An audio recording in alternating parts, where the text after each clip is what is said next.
Hey everybody, good morning. Good morning. Alexis here. Just got back from my girlfriend's. We went to a really cool all-day sort of picnic at a friend's house outside of town, which was pretty amazing. And we got back relatively late last night, but it was amazing. There were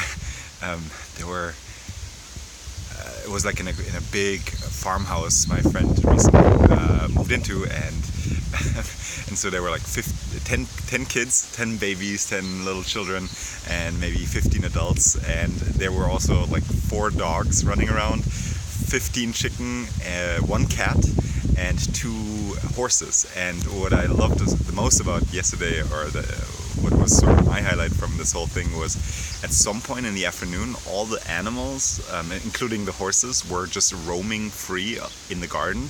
So you have your people sitting around talking to each other, the children playing with each other or with little toys, and then there is just the occasional horse that walks past you, is just grazing there, which was really funny, and it was interesting to see.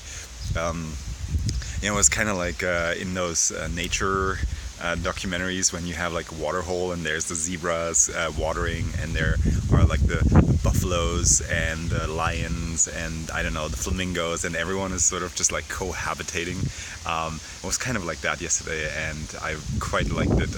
I would say that was pretty much my highlight of the weekend so far.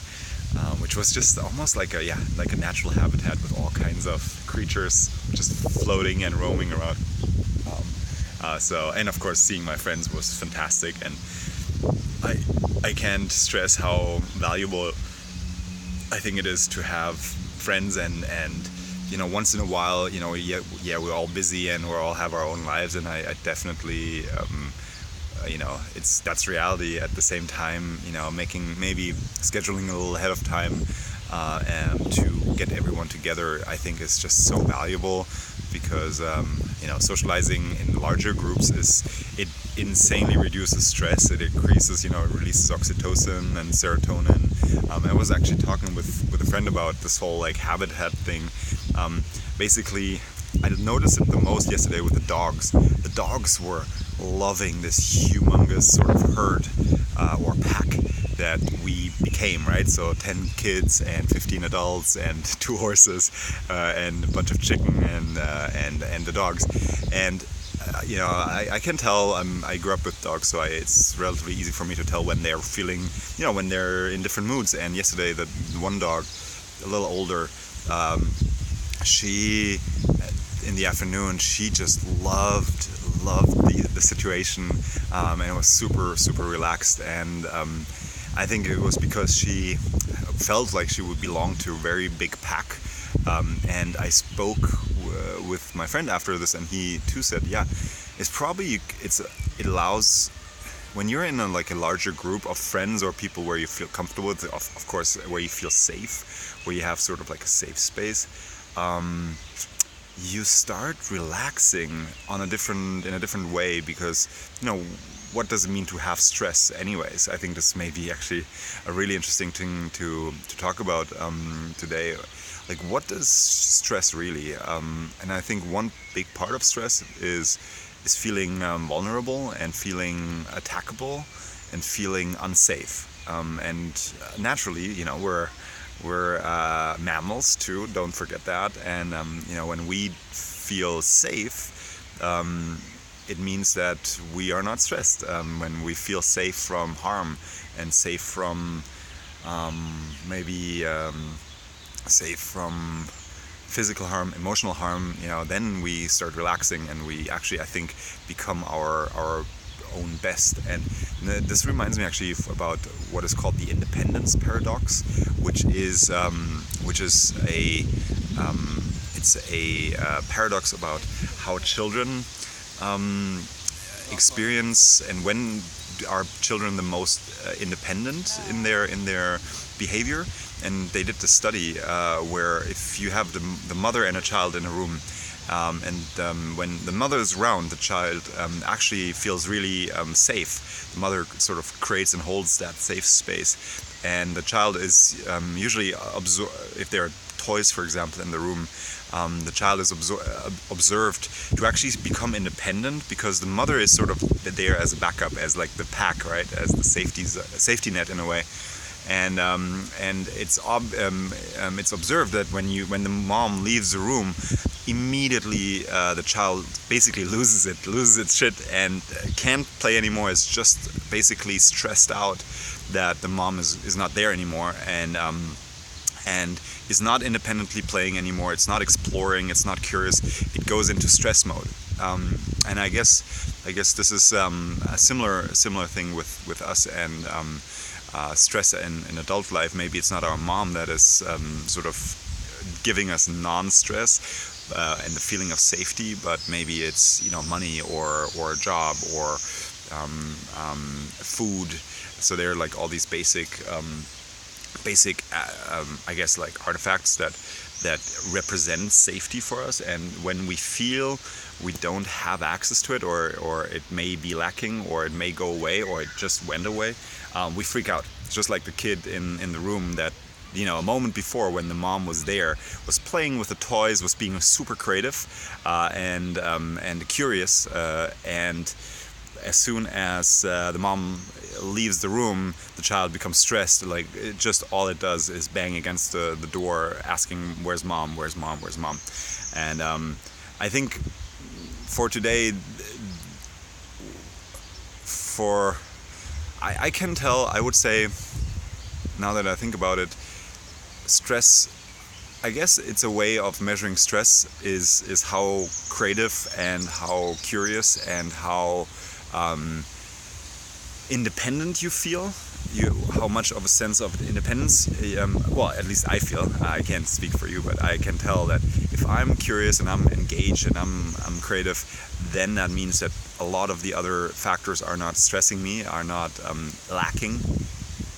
And so we're in a really nice park here, and I guess I would like to invite you to notice, maybe even today, are you stressed, or do you feel safe? And you can't it's hard to ask that question directly. Am I stressed? I don't know. I'm just me right now. But maybe ask yourself, do you have any potential for curiosity? Are you curious right now? Do you feel creative? Do you feel excited about something? So think about, are you a child in a room with your mom and you feel safe and you have a lot of toys and you can't wait to play around with the toys? Or are you sort of feeling like a kid in a room with a lot of toys where the mom just left, and you're stressing out and you're basically in that zone? And I think that's a really, really good sort of metaphor. Maybe it's not mom, but maybe it's money, or maybe it's time, or maybe it's attention, or whatever. But think about what is stress for you, and where does it come from? Really, where does it really come from? What usually absence or over presence triggers your stress response, which is feeling tight, feeling anxious, feeling depressed. So just go into that and think about that. Think about that for a little bit, because I think it's really, really interesting. Because once we know where it comes from, we can also start changing it, right? That's the sort of the secret ingredient, and we can, we're adults, we can steer ourselves, and that's what, in a way, has become a go-to with the whole meditation and the breathing techniques that I'm teaching right now. Is I feel that when I'm stressed, when I notice that I'm stressed, I have to notice it first, but once I notice, I can use them. And one of the most go-to ones, deep breathing, of course, anyone can do anytime. There are a few subtleties in the technique to it if you really want to nerd out on it and really get good at it. And I wish there was sort of like a life manual, how to human 101, and the first chapter should be how to breathe deeply, because it's not actually so simple as we think it is, and we do it wrongly often. But yeah, I manage my stress and sort of my stress response with meditation and with breathing techniques, because I live in a city. I have lived in cities, and these are intense environments. I work a lot, and so it's actually important that I have like create balance. And so yeah, I want you just to start thinking about and noticing when and if you're stressed or if you're really unstressed. So again, coming back to like the whole herd thing with my friends, you know, the whole farm setting with the 15 adults and the 10 kids and the 2 horses and the 5 chicken that were running around. You know, it totally de-stressed me because I felt safe, and I felt safe to explore and to think about new things and to interact with people differently and in a more friendly and less, you know, transactional way. So I hope you can find your herd or your tribe today, and even if it's just a phone call, to feel connected and to increase sort of the feeling that you're connected to a few people. And I know there's someone or 2 people at least in your phone book. Maybe it's your parents. If you have a mom, do call her. My mom passed away last year, which means I can't call my mom anymore.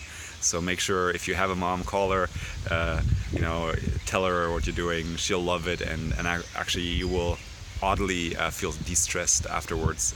So I hope, I hope you're having otherwise a really great Sunday. I'm gonna have a look around. It's a really nice park here. It's my little bike, and I'm gonna go home at some point and record a few more of the breathing technique videos for you. So looking forward to that. All right, talk to you soon. Bye bye.